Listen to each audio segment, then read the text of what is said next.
What is going on, everybody, and welcome to another episode of the Main Event Review. Thank you very much for tuning in today. We're off the back of Saturday night's main event, which was a very good PLE, I would have to say. Nothing too crazy, just a display of 4 really good matches with no extra dramas or anything else. And I kind of liked it. I kind of liked the idea that it was just a simple showcase, few title changes, which is always good, and no ad breaks between matches, which I think is a big plus that we've seen. And it looks like when we do have John Cena's final match, there won't be ad breaks in between, which I think that's what scared everyone for this match and for that event as well, that there was going to be ad breaks in between, but it looks like that's not going to be the case. Very easy for me to watch as well. Just had to go on YouTube, as I've been doing for our normal main event reviews as well. So yeah, we'll be reviewing the 4 matches, and we'll also be reviewing the main event as we normally do. But before we get into all that, we will start with the 16-man tournament to determine John Cena's final opponent. Now, the biggest thing that came out of that for me was the fact that John Cena teased that there will be some superstars that are not part of the company. And the first 2 that I think is on everyone's mind are Chris Jericho, firstly, given that he has been rumored to return to WWE for a while now. But the one that I think everyone wants to see be John Cena's final opponent in Edge. So will these 2 return and actually compete in the tournament? We'll have to wait and see. They've now teased, they've now officially confirmed that Gunther's back, given that he is on the bracket. And yeah, I think when you look at the tournament and you look at the superstars there, John Cena's tease speaks to potentially one of those 2 superstars that I mentioned, and also Gunther, who has been obviously listed as one of the opponents in this tournament, where I think is for me the person that is going to take on John Cena last. That's what I think will happen. I'm hoping it doesn't. I'm really hoping it is someone like Edge, but I think it's leaning towards that. And then I don't know if he's fighting in Survivor Series or not, but that's obviously the next PLE coming up. They really haven't planned Survivor Series that well. There hasn't been any inklings of War Games. It might look to be White 6 take on MFT, which is going to be super underwhelming, and no setup for the women's side either. So John Cena, maybe not competing in War Games, but there's a lot of rumors going out that he'll take on Dom Mysterio for the Intercontinental title, which will be fun to watch as well. I think that would be a good sort of filler until we get his last opponent, which is going to be in Washington, D.C., which is going to be spectacular. But we won't know the full details of how the tournament will go until the next Raw. So not the one that's tomorrow, the next Raw. So yeah, that's exciting. I like that they've done it in a tournament style just to make it more significant, and it just didn't get thrown out there. Like, in theory, someone has to earn that right to take on John Cena. So we'll look forward to it.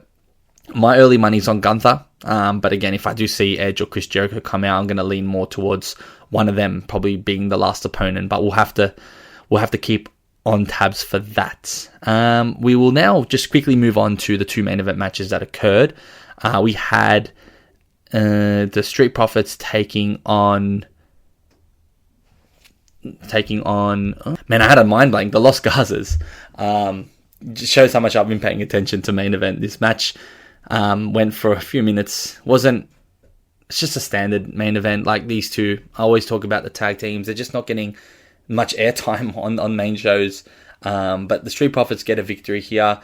And I can't stress enough that they've teased them splitting up, and they should really go their separate ways. But they don't do anything on main event to suggest this. It seems like they're all good and happy, which annoys me. Like, I just want to see a storyline where it starts on main event and it fizzles through into the main roster, where they've obviously had tensions and something has to give for it, and nothing's giving at the moment. Los Garzas are not doing anything on WWE at the moment as well. Santos Escobar is re-signed, but it seems like he's got nothing to do with these 2 anymore. So yeah, those guys are doing well on AAA, but not doing much on the main roster. So obviously that's why they're on main event. But with the Street Profits, I think it's time for them to split up. And like, if they're having matches, just show me something. Like, please. They're all good in the ring. It was a great display from everyone. It did finish with Angelo Dawkins hitting a spine buster. which looks to be his finishing move. I kind of like that. I kind of like that the spine buster is back and seen as a big power move. Not many superstars are using that move. The last time was, to be honest, with Triple H. So then it got followed up by a Montez Ford splash, who did take the pin here. So yeah, not sure where that's going to lead them in terms of momentum. But again, on main show, they've been teased to split up. So let's see if that gets resurfaced, or they just put that back and WWE holds that storyline again and nothing happens from it. We then get the second match between the Alpha Academy and OTM, which have been on main event before. Those guys have grown up together in high school, wrestling with each other, and they look like units, which is cool to see. And it was cool to see them showcase their strength, and they've been dominating on NXT, it seems. So to be able to do that on main event has been pretty cool. They haven't, from as far as I've remembered, haven't really had much time on SmackDown on Raw. So that's probably something that they could probably have in the future. Maybe taking on like Thraxium, that would be interesting. But the Alpha Academy get the victory with a senton from Akira Tozawa. They're always going to give the Academy the win here, especially that they're on the main roster. But again, those guys continue to do nothing. Maxine Dupree, though, is getting good pushing. So that's awesome to see. Obviously, she had nothing to do with the match. She just came out as a manager. But she's yet to verse Becky Lynch for a final match, which I think needs to happen because, yeah, she's getting a push and she's taking her opportunities really well. So maybe on Raw tomorrow, they'll address that. But the Alpha Academy will just remain a staple, I think, on main event as we always do, to just bring some entertainment. That's truly what they're for. We say it every week. They bring the entertainment and the funny side of wrestling to main event, and it gets everyone excited for the upcoming main show that happens straight after. So they'll continue to do that. We'll probably see them again next week competing, and yeah, we'll be excited for it and continue to review what they're doing. And hopefully one day, not to the near distant future, they do another push on Otis and Kieran Tozawa becomes someone that's taken more seriously. We'll see. But yeah, that pretty much wraps up the two main event matches. Not too much. Again, tag teams, it just feels as though these days the tag teams that are not getting any time on Raw and SmackDown are just getting on main event, and there's not really much momentum for them at the moment, given that there is only limitless opportunities. So, yeah. And yeah, we'll move on to Saturday night's main event. The first match being Drew McIntyre taking on Cody Rhodes. And Cody Rhodes, once again, showing flashes of a heel turn with a DDT onto Drew McIntyre, onto the belt. Obviously, Michael Cole arguing, as Matt said, that the belts was brought in by Drew McIntyre. But then again, Cody Rhodes used it to his advantage. Gets the victory here. So I think Drew McIntyre is going to come up with more excuses. They work really well together, so I don't mind seeing McIntyre in the title conversations. But man, it's been like a year and a half and he still hasn't won anything. It's just like, when is he ever going to win a title is the main question. He doesn't do it today, and we all knew it, but can we be honest and say that Cody Rhodes' championship run hasn't been good at all? And I'm not sure if it's just babyfaces holding the title and the chase is a lot better, or is it that Cody Rhodes is really doing nothing and there's no real feud for him? I think they're obviously teasing him to potentially be a heel, but I think we need to just see a program between him and Randy Orton for it to be more interesting. They've teased it so long now, and I think we're ready to just move on to Cody and Randy program. Whether Cody is the heel or Randy somehow betrays him, I think it's time for that to happen because it's been teased for so long. I think just get it on. It's time. That's going to be something that is very interesting. The last good feud that Cody Rhodes had with his title was with Kevin Owens, in my opinion. I think that was a great, nice little feud before WrestleMania. That was interesting. That got me excited to watch. And even there, he showed signs of being a bit of a heel, the way he Alabama slammed Kevin Owens and just how he celebrated in front of him. So we want a Cody Rhodes heel turn. I think it's time for that to happen, and I think everyone will be extremely excited for it, and I think he will gain a lot of respect from fans once he does this heel turn. And it's something that I've been longing to see. He gives me flashes of the Homelander, if you've watched The Boys. Similar sort of politician styles, but evil on the inside is what I'm imagining and what I can see Cody Rhodes be. Don't know when they'll do it, but I think it will have a lot to do with what happened with Jacob Fatu. I think he was the one that did it. I think it would make the most sense if it was him, and that will initiate the heel turn a lot more as well, and get Fatu back in the fold whenever he decides to return as well. But yeah, that was the match in a nutshell. Speaking of heel turns, we did have a heel Jade taking on Tiffany Stratton in the WWE Women's Championship match. Cody Rhodes, obviously, my prediction was correct. I want to keep tabs on my predictions.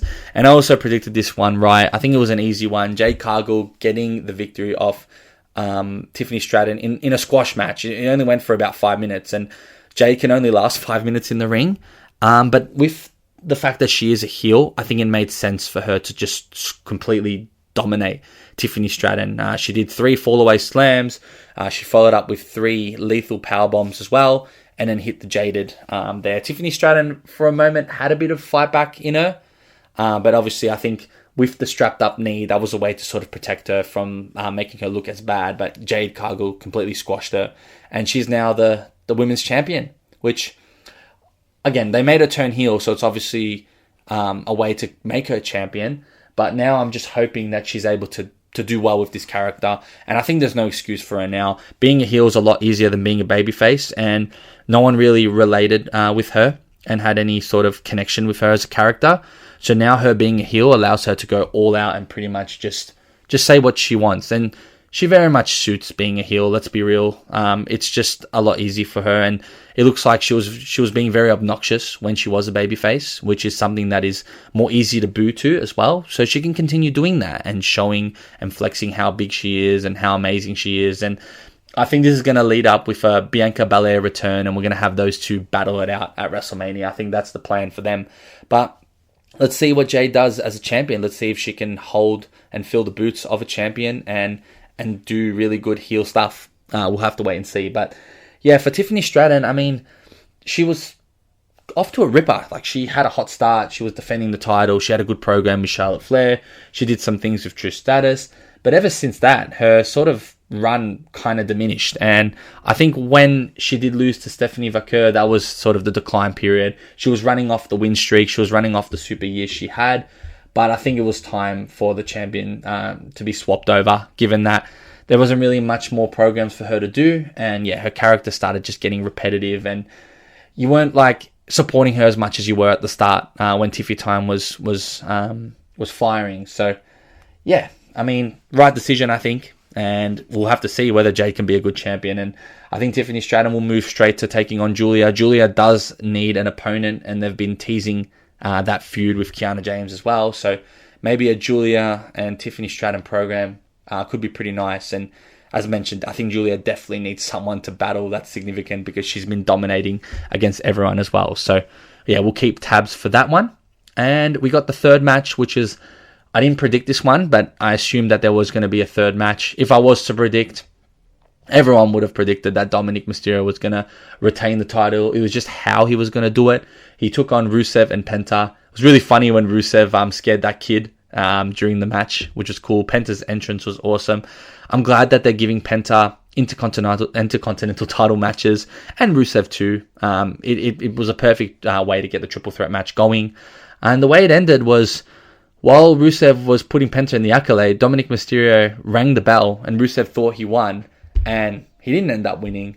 And that allowed for Dominic Mysterio to take advantage, hit Rusev with the hammer, and then basically splash him for the count. And again, Dominic Mysterio finding ways to cheat, and don't take the title off him. Like, he needs the belt. Like, there's no reason to take it off him. I feel like he can be champion for like 2-3 years, and I think he'll be amazing at it. So I don't think there is a need for him to even lose the titles. Like, no one should get near him. There is no one that I think is doing better stuff, especially as a heel, than Dominic Mysterio at the moment. And like, the fans love him, and why wouldn't you? He's got the character, and he's just amazing. Like, I think it just fits. Like, him being an Intercontinental Champion, finding ways to win, just fits perfectly, and it just makes it more exciting. And we're just looking for ways to see how Dom's going to keep his title, and I think that's a nice thing to have, and something that's very refreshing at the moment, because you're not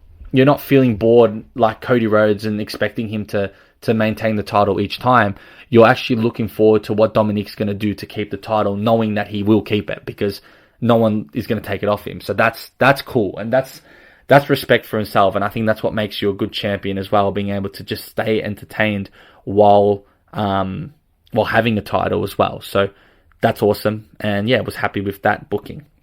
We then get to the final match. And it's CM Punk taking on Jey Uso. Now, I thought Jimmy Uso would come in and try to interfere with the match after what Jey Uso did to him in the Battle Royale.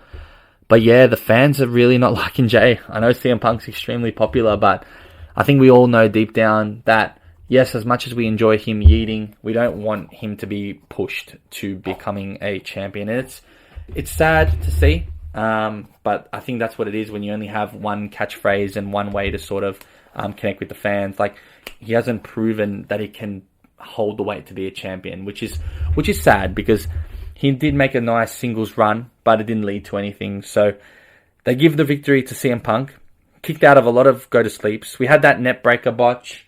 It didn't look good. CM Punk wasn't happy, but it was quite funny when he just kicked him in the face and did it again. So yeah, I mean, that's probably another reason why I don't think Jey Uso is able to be a champion as well with all those botches. And I think he really needs to work on his promos as well instead of just saying the word yeet all day, because the only things that benefit are obviously kids loving him and also the merch. And like, that's not enough to be a champion. You got to show a lot more than what he's doing. So they give it to CM Punk, and two baby faces being our top champions, I don't like it. But I think CM Punk deserved it. Whether it's, I guess, everyone's happy about it, whether even CM Punk's happy the way he became champion, would have preferred to probably beat Seth Rollins for it or like take on the Vision or something, but nevertheless, he is champion, and we're finally seeing a World Heavyweight Champion in CM Punk. If I take away what I think about John Cena taking on Gunther, I do think Gunther will be the perfect opponent as well for him. Or else Bron Breakker, or else Brock Lesnar. We'll have to see. But again, we need to look into that because, yeah, there isn't much going on with the World Heavyweight Championship unless the Vision is part of it. So, yeah, I think we'll be excited for it. We'll look forward to what's going on. And, yeah, take tracks of what happens on Monday Night Raw as we get forward to Survivor Series, which is going to be really exciting, but nothing really planned. Survivor Series is always big, so hopefully more stuff happens there to be excited about there. And yeah, that pretty much wraps the main event review. There isn't too much going on, too much to talk about, given that the matches were quite mundane, which is not a bad thing, and main event just being what it is normally every week. But yeah, you've listened to Daniel. It's been another main event review, and I'll catch you guys next week. Cheers. Thanks for listening to the WWE Podcast. Don't forget to subscribe on your favorite podcast app so you don't miss a show, or head to WWEpodcast.com. And for all of these shows ad-free, head over to patreon.com/WWE Podcast. Until then, we'll see you next time.